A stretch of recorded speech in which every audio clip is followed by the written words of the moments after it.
In 1961, a psychologist proved that ordinary people would torture a stranger to death simply because someone in a lab coat told them to. No threat, no weapon, just a polite request, and nearly two-thirds of them did it. You're sitting in a university basement. The walls are beige. The air smells like old paint and floor. Wax. A man in a gray lab coat stands behind you. He's polite, professional. He tells you this is a study about learning and memory. Your job is simple. Read a list of word pairs into a microphone. When the person in the next room makes a mistake, you press a button.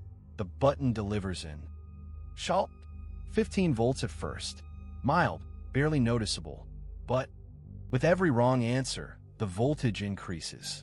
30 volts, 60, 105.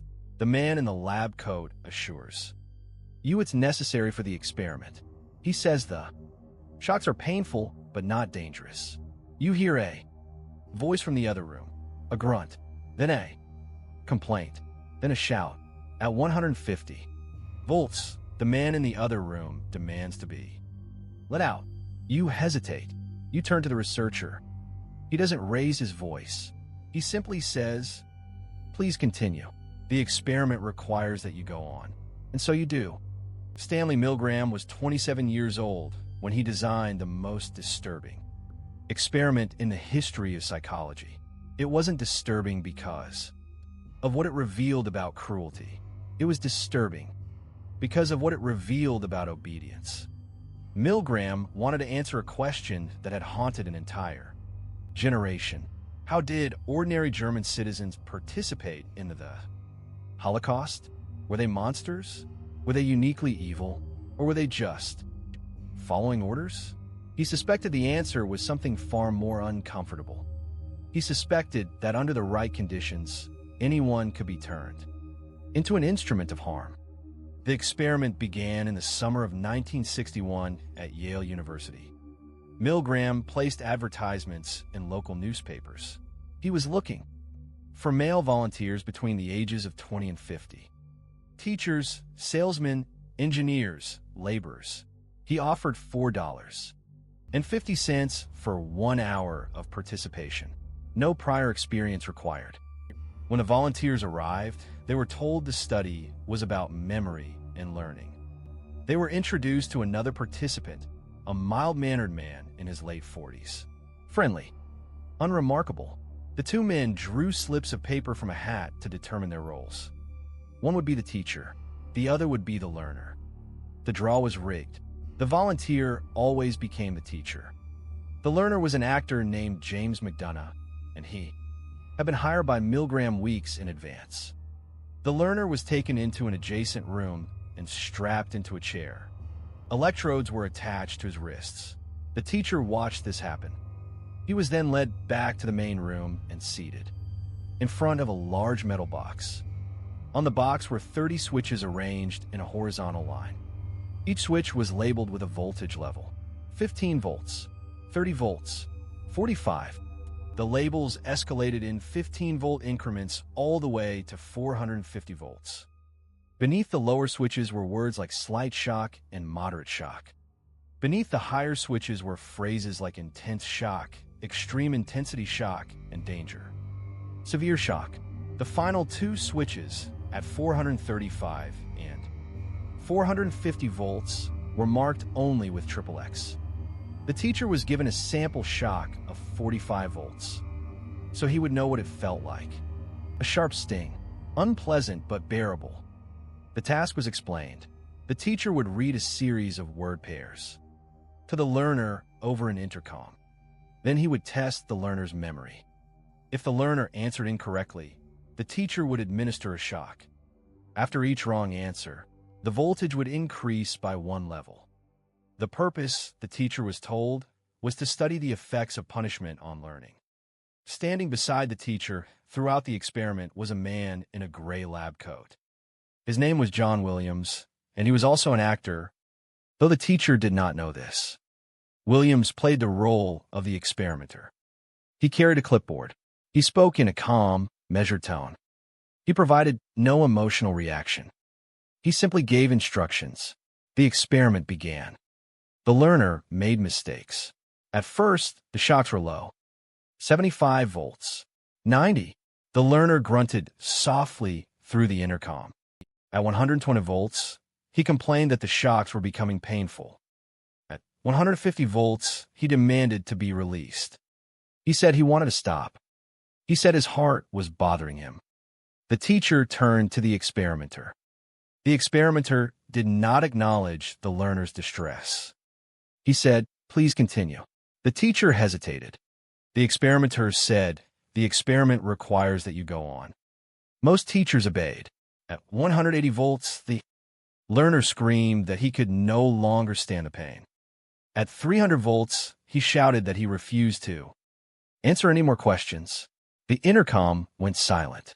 The teacher asked what he should do. The experimenter told him that no response should be treated as a wrong answer. The teacher was instructed to continue administering shocks. Some teachers protested. They said the learner might be hurt. The experimenter replied, "Although the shocks may be painful, there is no permanent tissue damage. Please go on." Others said they didn't want to be responsible. The experimenter replied, "I'm responsible. Continue, please." Many of them did. At 315 volts, the learner loud and agonized scream. Then silence. No response. No sound. The teacher called out to him. Nothing. The experimenter said to continue, to treat silence as an incorrect answer. Some teachers stood up. They said they couldn't do it. The experimenter used a series of scripted prompts. Please continue. The experiment requires that you go on. It is absolutely essential that you continue. You have no other choice. You must go on. These prompts were delivered without anger, without threat, without any change in tone. If the teacher refused all 4 prompts, the experiment ended. But most did not refuse. They returned to their seats. They flipped the switches. They delivered shocks at 330 volts, 360, 450. Milgram ran the experiment with 40 subjects in the first iteration. 26 of them, 65%, administered the maximum shock of 450 volts. They did so even after the learner screamed, even after he went silent, even after there was no indication that he was still conscious. Not one of the participants seemed to enjoy what they were doing.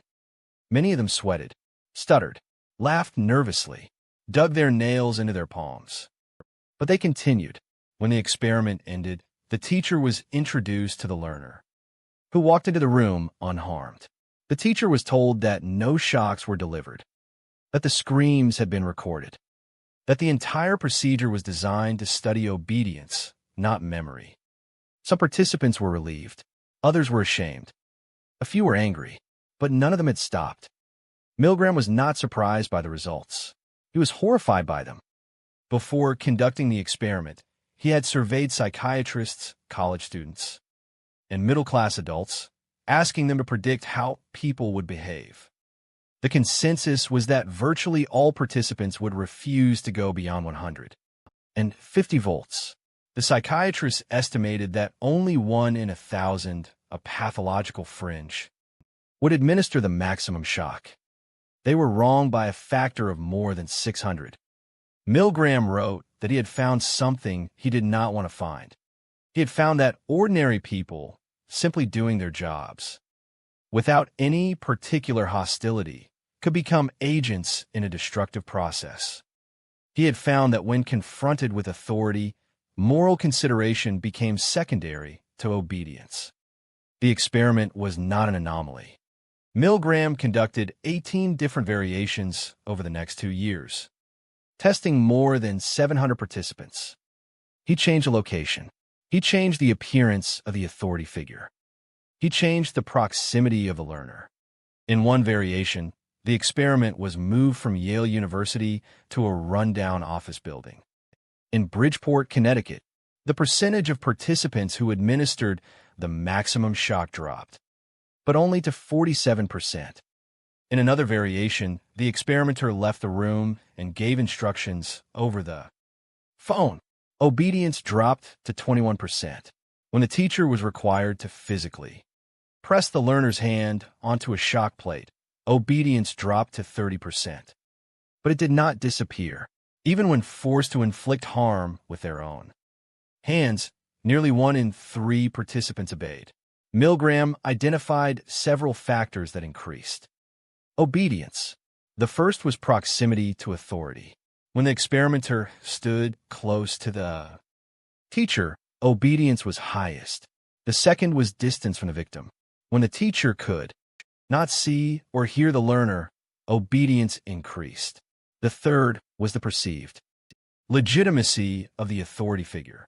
A man in a lab coat at a prestigious university was far more persuasive than a stranger in an unmarked office. The fourth was the incremental nature of the commands. The shocks began small. Each increase was modest. By the time the teacher reached dangerous levels, he had already committed to the process. Stopping would have required acknowledging that everything he had done up to that point was wrong. But the most important factor was the abdication of responsibility. When participants were told that the experimenter was responsible for what happened, they continued.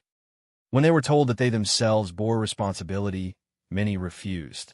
Milgram concluded that people do not obey authority because they're sadistic or indifferent to suffering. They obey because they enter what he called an agentic state, a psychological condition, in which they see themselves as instruments of another person's will. In this state, they no longer feel accountable for their actions. The authority figure becomes the agent. The participant becomes the tool. Consider the structure of the experiment more carefully. The participants were not told to harm someone. They were told to help with the study. They were told the study was important. They were told the shocks were painful but not dangerous. They were told that someone else, someone more qualified, was taking responsibility. Every step of the process was designed to make obedience feel reasonable, and that is precisely the point. Obedience rarely announces itself as obedience. It disguises itself as cooperation, as duty, as professionalism. The teacher in Milgram's experiment did not think of himself as torturing someone. He thought of himself as following instructions. He thought of himself as completing a task. The redefinition of the action allowed him to continue. Milgram observed that participants used language to distance themselves from their actions. They refer to the shocks as part of the procedure, not as something they were doing to another person. They spoke in passive constructions. The shock was administered. The voltage was increased. The subject failed to respond. These linguistic patterns reveal an unconscious attempt to deny agency. By removing themselves grammatically from the action, they removed themselves morally as well. The experimenter reinforced this by never acknowledging the learner's pain. He treated the screams as irrelevant data, as background noise that had no bearing on the experiment. And the teacher, desperate for reassurance, adopted the same framework. If the authority figure was not concerned, then perhaps there was no reason to be concerned. This is one of the most dangerous aspects of obedience. It does not require the suppression of empathy. It requires only the suppression of empathy's relevance. The participants in Milgram's study felt distressed. They expressed concern. But when the experimenter dismissed that concern, they accepted his dismissal. They deferred not just to his authority, but to his definition of the situation. He decided what mattered. He decided what counted as harm, and they trusted him to make that determination, even when their own senses told them otherwise. This is how ordinary people participate in extraordinary evil, not by becoming monsters, but by allowing someone else to define morality on their behalf. The experiment also reveals the power of incremental compliance.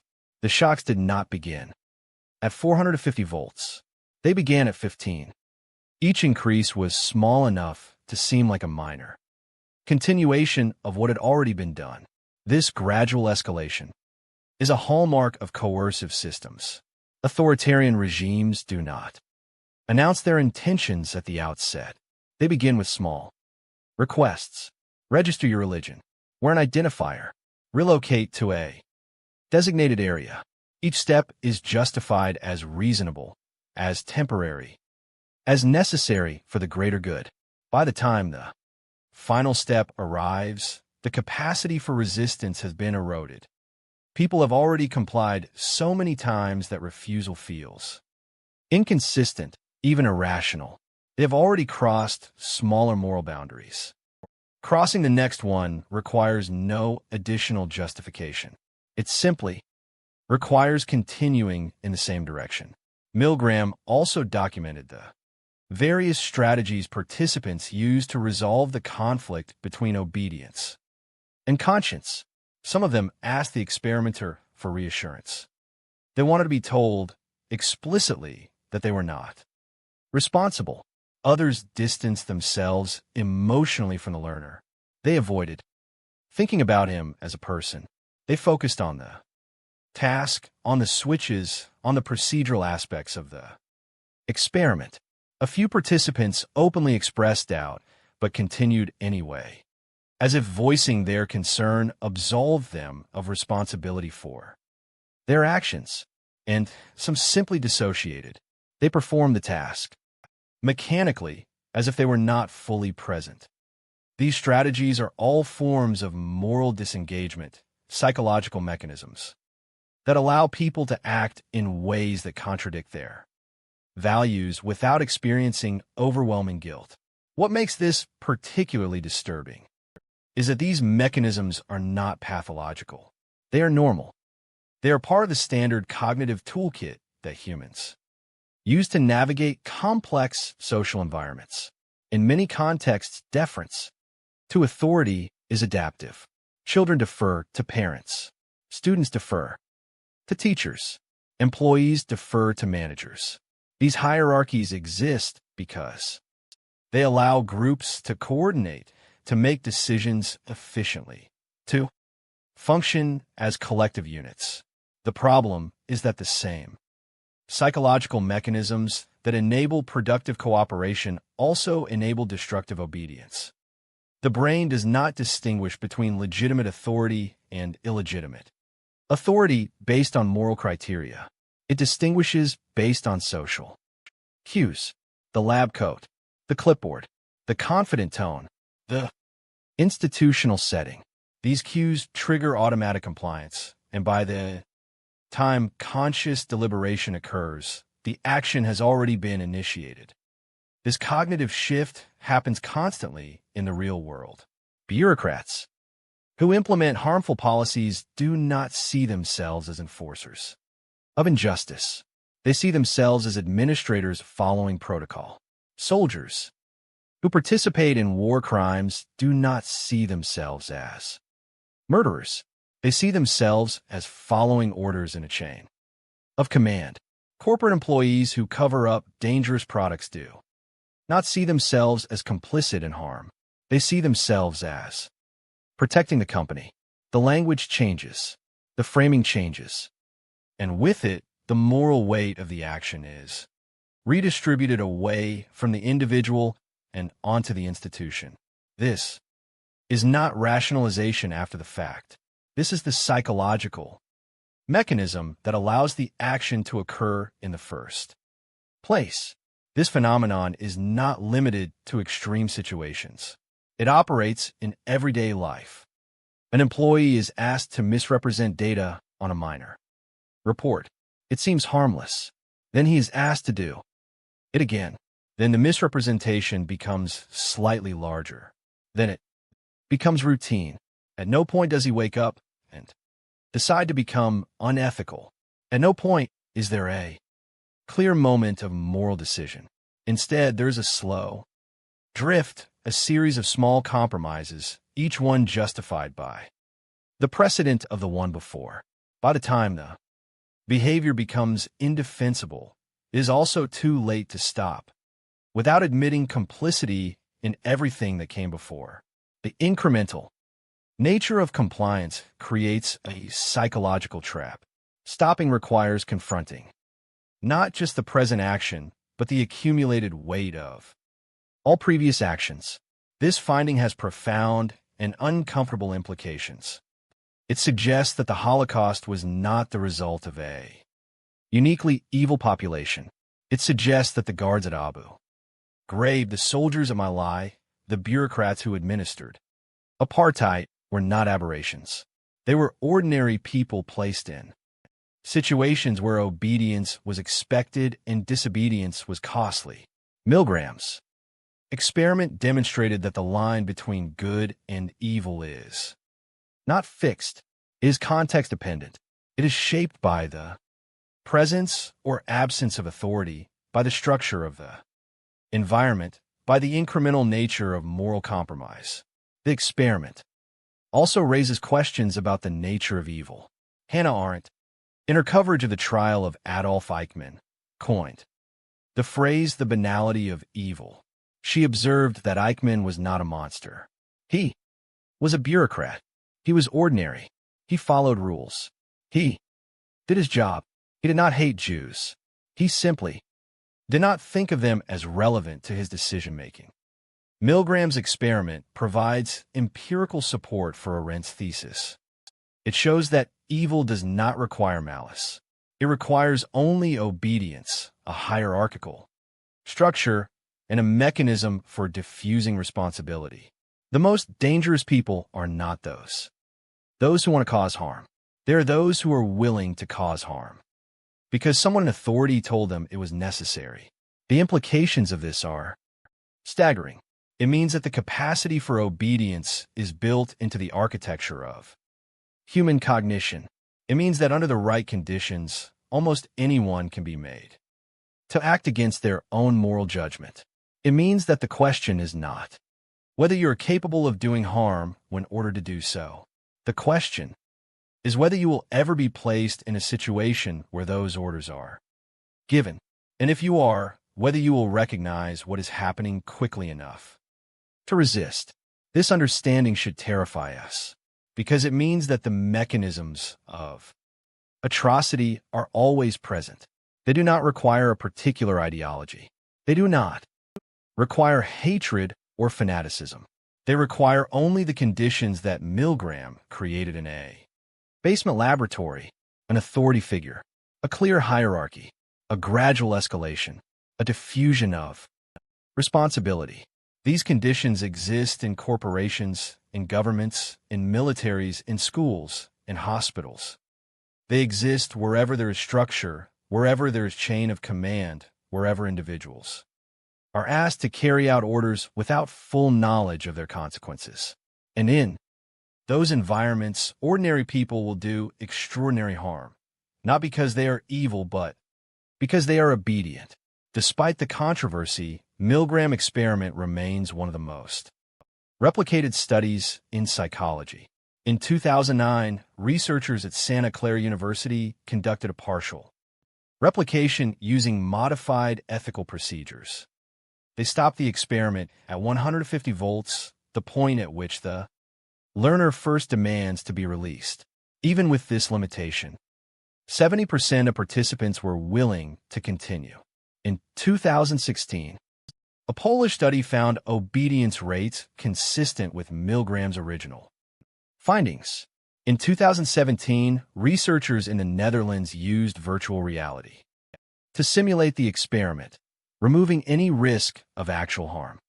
Participants knew the learner was a computer-generated avatar. Obedience rates remain high. The experiment also extends beyond the laboratory.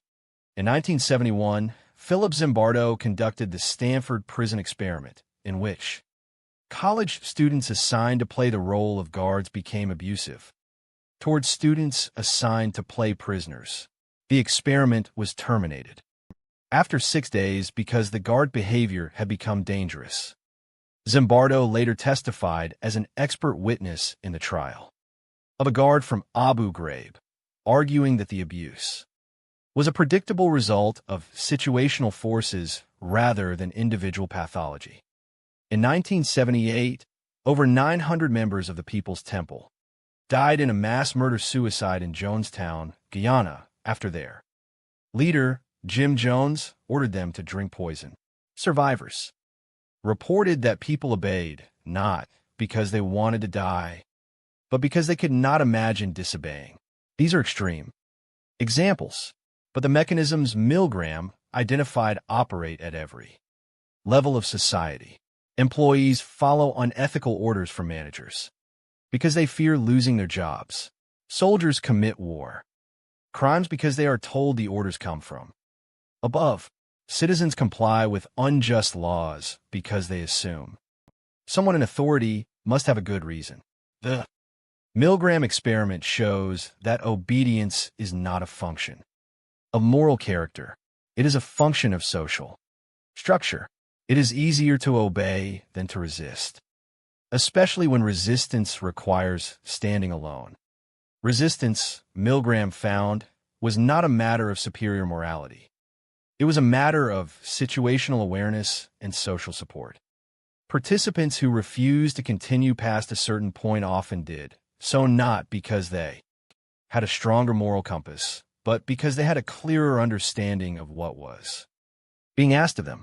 They reframed the situation. They stopped thinking of themselves as assistants in a scientific study and started thinking of themselves as individuals responsible for another person's suffering. This cognitive reframing was the key. Once they saw themselves as agents rather than instruments, obedience became impossible. But achieving that reframing required breaking out of the agentic state. And that was extraordinarily difficult when the authority figure was present, calm, and insistent. Social support also mattered. In one variation of the experiment, Milgram introduced 2 additional teachers, both of whom were actors instructed to refuse to continue at a certain point. When the real participants saw others defying the experimenter, his own willingness to obey dropped dramatically. Only 10% of participants administered the maximum shock when they witnessed others refusing. This suggests that disobedience is contagious, that resistance becomes easier when it is modeled by others, that the presence of even one dissenting voice can shatter the illusion of unanimous compliance and give individuals permission to follow their conscience. This has profound implications for preventing atrocities. It suggests that the most important factor in stopping destructive obedience is not individual heroism, but collective refusal. It suggests that the question is not whether you would resist alone, but whether you would be the first to resist, knowing that others might follow. So what do we do with this knowledge? Milgram himself was uncertain. He believed that awareness of the mechanisms of obedience could reduce their power. He believed that if people understood how easily they could be manipulated, they might be more vigilant, more resistant. But he also recognized that awareness alone was not enough.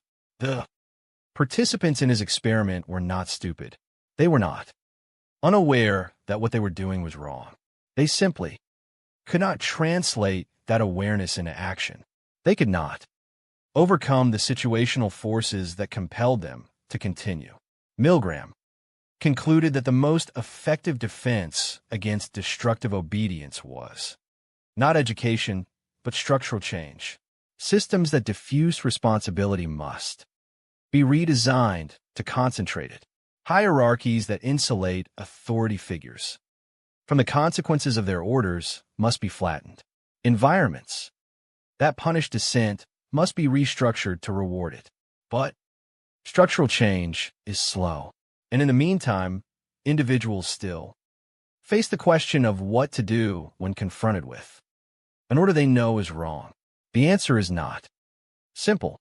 Disobedience carries costs, social exclusion, professional consequences, in extreme cases, violence.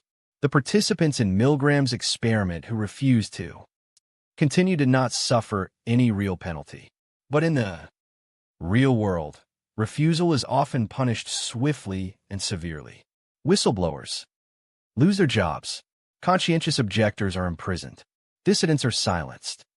The rational calculation, in many cases, favors obedience. And yet, Milgram's experiment shows that obedience, when taken to its logical conclusion, leads to outcomes that no rational person would endorse. The teacher who administered 450 volts did not want to kill the learner. He simply could not find a moment to stop. The experiment has been criticized on ethical grounds. Participants were deceived. They were placed under severe psychological stress. Some of them believed they had seriously harmed another human being. Milgram defended his work by arguing that the distress was temporary and that participants were debriefed immediately after the experiment. He conducted follow-up surveys and found that 84% of participants said they were glad to have taken part. Only 1% expressed regret. But critics argue that this misses the point. The issue is not whether participants felt glad afterward. The issue is whether it is ethical to manipulate people into believing they are torturing someone in order to study their behavior. This raises a deeply unsettling question. If 2/3 of people will administer a lethal shock simply because someone in a lab coat tells them to, what does that say about the rest of us? The participants in Milgram's experiment were not criminals. They were not fanatics. They were men with families and jobs and hobbies. They were people who would describe themselves as decent. And yet, when placed in a situation where authority conflicted with conscience, most of them chose authority. Not because they were evil, but because they were human. The experiment forces us to confront something we desperately want to deny. We want to believe that morality is an internal compass, a stable trait that defines who we are. We want to believe that if we were placed in a morally compromising situation, we would recognize it immediately and act accordingly. We want to believe that the people who commit atrocities are fundamentally different from us, that they lack something we possess. Empathy, perhaps. Courage, a sense of right and wrong. But Milgram's work suggests that this belief is a comforting illusion. Morality is not a fixed attribute. It is a variable that shifts depending on the environment, the presence of authority, and the social pressures we face in any given moment. This is the final and most haunting lesson of the Milgram experiment, that the path to atrocity is paved not with intention, but with compliance. That harm is inflicted not by those who choose evil, but by those who choose nothing at all. That the most dangerous sentence in any language is not in order to do harm, but the quiet reassurance that someone else is responsible. Because once you accept that reassurance, once you enter the agentic state, you are no longer an individual making moral choices. You are a tool, and tools do not have consciences. They simply do what they are designed to do. The scariest part of the Milgram experiment is not that people obeyed. It's that they obeyed while believing they were doing something wrong. They knew the shocks were painful. They heard the screams. And they continued anyway, not because they didn't care, but because someone told them to. Which means the question is not whether you would resist. The question is whether you would even recognize the moment when resistance was required. If this made you think differently about obedience and authority, share this video with someone who needs to see it. Subscribe for more deep dives into the psychology that shapes human behavior. And leave a comment. Do you think you would have been in the 35% who refused or the 65% who obeyed? Be honest.